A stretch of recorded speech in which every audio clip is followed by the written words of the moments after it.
Hello, officers. Welcome to UPSC Revise. Welcome to another session of the Hindu revision. I hope आपने आज का newspaper पढ़ा होगा और नाउ इट्स टाइम कि आप मेरे साथ इसको एक बार रिवाइज करेंगे. सो इन दिस आर्टिकल दो रिवर्स के बारे में यहाँ पे बात हुई है. एक है ब्यास, एक है सुकेती, जिसके कॉन्फ्लुएंस पे देयर इज क्लाउड बस्ट हुआ था यहाँ पे, और मंडी डिस्ट्रिक्ट के अंदर जो है वो फ्लैश फ्लड्स और फ्लड्स लाइक सिचुएशन जो है वो बनी है. तो इस आर्टिकल की डिटेल्स के बारे में हमें नहीं जानना है. We have to know about the river Beas and river Suketi. तो ब्यास के बारे में सबसे पहले बात करेंगे. The Beas river originate from the Beas Kund. ठीक है ना, ब्यास रिवर है, ब्यास कुंड से ओरिजिनेट होती है. Pretty easy to remember. और ये कहाँ पड़ता है? This is at the Rohtang pass. Rohtang pass कहाँ पे है? Pir Panjal range of the Himachal Pradesh. Basically it lies at the lesser Himalayas. ठीक है. ब्यास रिवर के यहाँ बारे में यहाँ पे बात हुई है. ब्यास रिवर कहाँ से ओरिजिनेट होती है? ब्यास कुंड. वो कहाँ पे है? रोहतांग पास. ये कहाँ पड़ता है? It is at the Pir Panjal range of the Himalayas, that is lesser Himalayas. I hope आपको पता है there are greater Himalayas, middle Himalayas and lesser Himalayas. Also there are trans Himalayas जो तिब्बत और चाइना साइड पड़ते हैं. And also we have a Shivalik. So this is basically the classifications of the Himalayas. So course के बारे में अगर बात करेंगे, इट फ्लोस ब्यास कुंड से निकल के it flows southward through the Kullu valley. ठीक है, वहाँ से वो वेस्टवर्ड टर्न लेती है, साउथ की तरफ नीचे की तरफ आती है, वहाँ से फिर वो वेस्टवर्ड टर्न लेती है and passes through the Mandi and the Kangra districts. And therefore it enters Punjab near the Talwara. और हमको पता है Beas is a tributary of Indus system. और ब्यास फिर मर्ज कर जाती है सतलुज के साथ. और ये कहाँ पे मर्ज करती है? दैट इज नियर हरिके इन पंजाब. पूरा नाम है इसका हरिके पत्थर. It is also a wetland. ये भी आप बात को याद रखेंगे, it is also a wetland. ठीक है. अब हम बात करते हैं सुकेती की. तो सुकेती रिवर है, the river Suketi, that is basically वो भी वो शिवालिक से ओरिजिनेट होती है और वो घग्गर सिस्टम का पार्ट है और वो हरियाणा की तरफ फ्लो होती है. यहाँ पे जो सुकेती की बात की गई है, यहाँ पे सुकेती नाला की बात की गई है. ठीक है, एक छोटी सी स्ट्रीम है. दिस इज अ स्ट्रीम जो कि इंडस का ही पार्ट है. बेसिकली ब्यास में जाके मर्ज होती है. Small stream also refers to as Suketi nala merges with Beas river near the Nadaun area of Himachal Pradesh. ठीक है, तो सुकेती नाला हो गया यहाँ पे, बिकॉज छोटी सी स्ट्रीम है. हो सकता है आज इस बार न्यूज़ में थी तो यूपीएससी से क्वेश्चन बन जाए, बट जनरली स्मॉल स्ट्रीम से क्वेश्चन नहीं बनते हैं. और ब्यास पे क्वेश्चन बन सकता है कि कहाँ से ओरिजिनेट करती है, क्या होती है. So this I think you have understood. Now moving on to GS paper 3. So in this article GST revenue growth dips to 4-year low. ठीक है, आर्टिकल ये है. हमको इसके बारे में क्या चीज़ें याद रखनी है? Number 1, what is GST? GST is a goods and services tax and it is a destination based tax. This is what you have to remember for prelims. It is a destination based tax. मतलब जहाँ पे इस good की manufacturing हुई है, it is a destination based tax. मतलब यहाँ पे सपोज स्टेट 1 में यहाँ गुड्स की मैन्युफैक्चरिंग हुई है और ये स्टेट 2 में जाके सोल्ड होता है. ठीक है, this is the destination. So tax जो कलेक्शन है, जो टैक्स कलेक्शन है, टैक्स कलेक्शन इस पॉइंट पे होगा यहाँ पे. ठीक है, सो टैक्स कलेक्शन जो है वो स्टेट 1 पे नहीं, स्टेट 1 में नहीं होगा, स्टेट 2 में होगा. लेट्स से फॉर एग्जांपल अगर मैन्युफैक्चरिंग भी स्टेट 1 में हुई है और सोल्ड भी वो स्टेट 1 में ही हुआ है, then the tax collection will happen at a state 1. So it is a destination based tax. It doesn't matter goods की मैन्युफैक्चरिंग कौन से स्टेट में हो रही है. इट ऑलवेज मैटर कि भाई जो सामान है वो बिक कहाँ रहा है. टैक्स कलेक्शन की जो रिस्पॉन्सिबिलिटी है वो वहाँ पे बनती है. सो it is a destination based tax. Second, it has a 2 components. One is the state GST, other one is the center GST. I hope आपको ये पता होगा. दो कंपोनेंट होते हैं, एक स्टेट GST, एक होता है centre GST. Now we have a GST council. ठीक है, it is basically headed by the finance minister and we have a GST network. और इसके अंदर फाइनेंस मिनिस्टर होते हैं, साथ में डिफरेंट बाकी जो स्टेट्स हैं उनके फाइनेंस मिनिस्टर और मोस्ट ऑफ द टाइम पे CMs होते हैं, because CM is the one most of the state में जिसने फाइनेंस डिपार्टमेंट अपने अंडर रखा होता है, तो मोस्ट ऑफ द टाइम पे सीएम्स होते हैं, जहाँ पे नहीं है वहाँ पे finance minister are part of the GST councils. Then we have a GST network to facilitate this services. ये जो आपका वेबसाइट डेवलपमेंट हो गया, डेवोल्यूशन हो गया, वो सारी चीज़ें हो गया, वो सारा कुछ जीएसटी नेटवर्क देखता है। Now looking to this article we have some positive point, because यहाँ पे आर्टिकल में लिखा है कि our GST collection dips to 4-year grow. ठीक है, यहाँ पे आप देखोगे अब few positives from this article, कुछ पॉजिटिव के बारे में बात की गई है। That is growth seen in Nagaland, Sikkim, Tripura, Ladakh and Lakshadweep.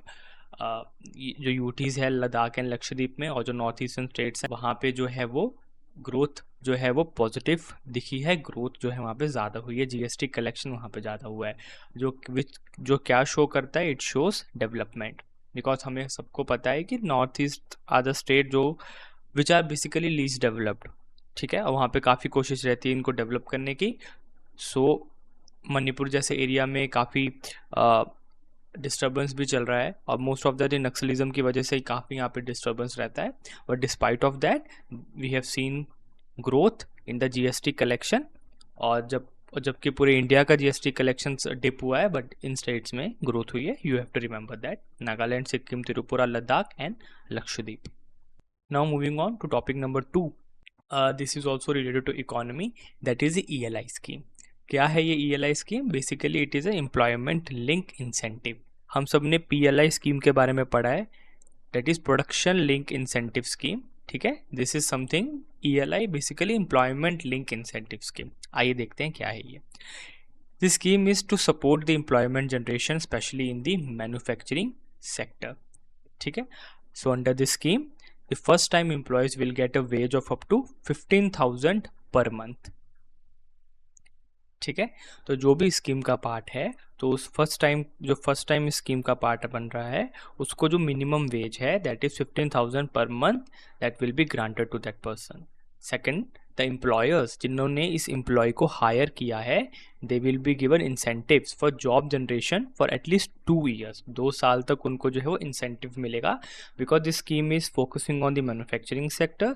The additional benefits that is plus 2 years has been allotted to the manufacturing sector।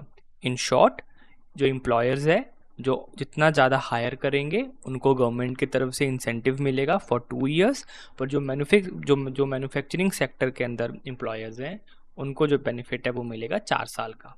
2 years यहाँ पे प्लस 2 years वहाँ पे। अब कितना इंसेंटिव मिलेगा उनको इंसेंटिव मिलेगा 3,000 for 2 years for each additional job generation for at least 6 months। अब ऐसा नहीं है कि इंसेंटिव के चक्कर में आपने किसी को हायर किया, 5 लोगों को हायर कर लिया या 100 लोगों को हायर कर लिया, 3,000 के हिसाब से आपने अपनी इनकम जनरेट कर ली, नहीं। The employment should be of minimum 6 months। 6 months की एम्प्लॉयमेंट आपको देनी है, तो जिसको एम्प्लॉयमेंट मिली है उसको 15,000 पर महीना वेज उसको मिलेगा गवर्नमेंट, और जो एम्प्लॉयर है उसको 3,000 ईच एम्प्लॉयर के लिए फॉर 6 months की मिनिमम एम्प्लॉयमेंट होनी चाहिए, उसको 3,000 पर मंथ, ये भी पर मंथ है, 3,000 पर मंथ उसको इंसेंटिव मिलेगा। और जो ये स्कीम है it will start from 1 August and the employment generation है that will go up to 31 जुलाई। कहने का मतलब 1 August 2025 से लेके 31 जुलाई 2027 तक अगर कोई एम्प्लॉयमेंट जनरेशन होती है, दैट आप इस स्कीम का फ़ायदा उठा सकते हैं, that is the ELI employment link incentive scheme. Okay, now revise with me, क्या है? It is a ELI employment link incentive scheme. ठीक है, to support the employment generation specially in the manufacturing sector and other allied sectors as well. Under the scheme the employee, the first time employee जो first time आ रहा है उसको veg मिलेगा up to 15,000 per month.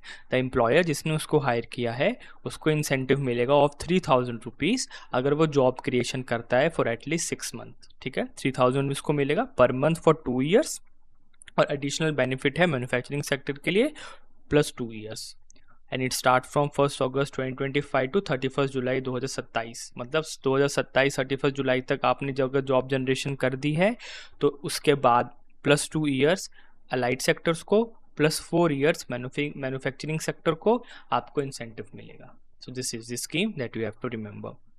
Now moving on to topic number 3, that is a tourist destination, that is Munnar. ठीक है ना, ये भी आपका जीएस पेपर 3 के अंदर टूरिज्म के अंदर काफ़ी इंपॉर्टेंट और एनवायरनमेंट पॉइंट ऑफ व्यू के हिसाब से भी काफ़ी इंपॉर्टेंट आर्टिकल है। सो सबसे पहले प्रीलिम्स की बात करेंगे तो मुन्नार ये कहाँ पे लाई करता है? It lies in the western Ghats of the Idukki district. I hope आप फॉलो कर रहे हो मेरे पेज को। वहाँ पे मैंने अभी इडुक्की डिस्ट्रिक्ट के बारे में बात की थी, which is the most important district. यहाँ पे डैम्स और हमने डैम्स, रिजर्वायर और नेचुरल पार्क्स की यहाँ पे हमने देखे थे। सो इडुक्की डिस्ट्रिक्ट, तो मुन्नार भी वहीं पे लाई करता है। तो अब देखिए, अब ट्रेंड देखिए, अभी इडुक्की डिस्ट्रिक्ट के बारे में इतनी बात हो रही है, सो डोंट बी सरप्राइज अगर इडुक्की डिस्ट्रिक्ट के जो डैम्स हैं, जो रिजर्वायर्स हैं वहाँ पे, और यहाँ पे जो नेशनल पार्क है, bird life wild life sanctuaries है, या टूरिस्ट डेस्टिनेशन है, फॉर एग्जांपल मुन्नार, इस पे कोई क्वेश्चन आ जाए। मैप बेस्ड क्वेश्चन भी आ सकता है, स्टेटमेंट बेस्ड क्वेश्चन भी आ सकता है। So this is what you have to look out from the newspaper जो यूपीएससी पूछता है। So this Munnar lies in the Western Ghats, surrounded by the Annamalai Hills and the Cardamom Hills. ठीक है ना, अब अन्नामलाई कार्डमम हिल्स के बीच में ये पड़ता है, that is your Munnar. It is situated at the Confluence of 3 reverse. ठीक है ना, एटिमोलॉजी मतलब मुन्नार का मतलब ही होता है 3 रिवर्स। ठीक है ना, 3 रिवर्स के कॉन्फ्लुएंस पे ये मुन्नार पड़ता है, इसका नाम भी इसी के ऊपर पड़ा है। कौन कौन सी 3 रिवर्स हैं? Number 1 is Mudhira Puja, number 2 is Nalathani, and number 3 is Kundali. ठीक है, Mudhari Puja, Nalathani and Kundali. So these are the 3 rivers. Now few mains related points जो आप कोट कर सकते हैं, जो कि मैंने इस आर्टिकल से ही लिए हैं। Number 1 is responsible tourist destination. So Kerala government Munnar को एक रिस्पॉन्सिबल टूरिस्ट डेस्टिनेशन बनाने के लिए उन्होंने ये क्लेम किया है कि हम इसको एक रिस्पॉन्सिबल टूरिस्ट डेस्टिनेशन बनाएंगे। ठीक है ना, अब रिस्पॉन्सिबल टूरिस्ट डेस्टिनेशन मतलब दे will ensure net zero tourist destination. ठीक है ना, नेट जीरो मतलब जितना एमिशन, जितना कार्बन डाइऑक्साइड, जितना CO2 एमिशन होगा, उतना ही CO2 जो है वो एब्जॉर्ब होगा। This is known as net zero emission. ठीक है, आपको सबको पता है टूरिस्ट आते हैं, लार्ज फुटफॉल होता है, गाड़ियाँ आती हैं, बसेस आती हैं, पोल्यूशंस आता है। ठीक है, बहुत सारी चीज़ें टूरिस्ट लेके आते हैं। So there is a carbon emission associated with it. So Kerala government, उन्होंने ये बताया है कि they will ensure that they will make Munnar a net zero tourist destination which lies at their core philosophy of responsible tourist destination. Then sustainable and gender inclusive tourism model, this is a new point जो आपको इस article से सीखना है। That is they are trying to make this place as a gender inclusive tourism model.